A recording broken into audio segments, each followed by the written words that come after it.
Most RPGs are about becoming the hero. Rance 1 Quest for Hikari isn't one of them.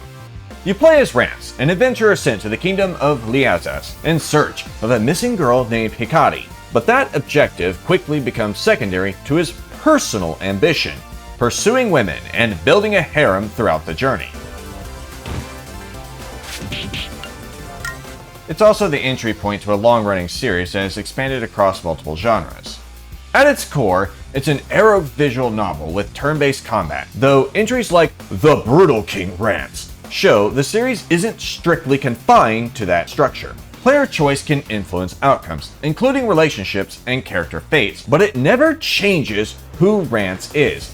He is openly selfish and often predatory in his behavior, and importantly, the game doesn't frame this as a heroic arc. Regardless of the player's successes or failures, Rance's behavior is consistently enabled throughout the story, with consequences only appearing at the very end, forcing him to start over in the next misadventure. This isn't a story about growth, it's a story about indulgence.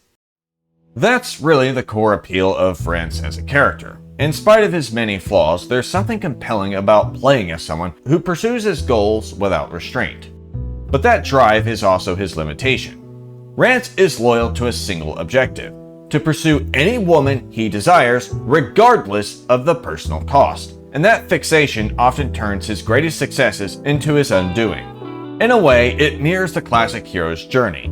The hero slays the dragon and earns the princess, but Rance simply moves on to the next castle, never meant to be tied down. That kind of characterization is likely why the series has expanded into so many entries and spin-offs. But a character like this, defined by exploitative and coercive behavior, is inevitably going to create friction.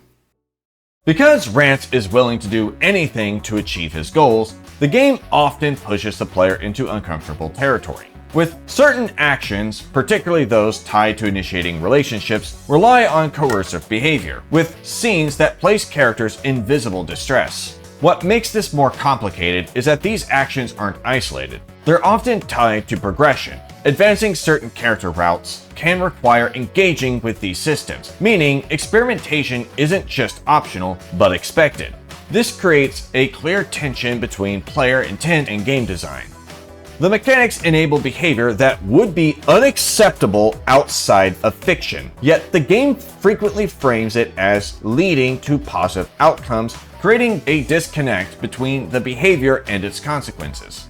That contrast defines Rance as a character and why he remains so difficult to engage with. The game presents a power fantasy, but one with outcomes with a level of friction not every player will be willing to accept.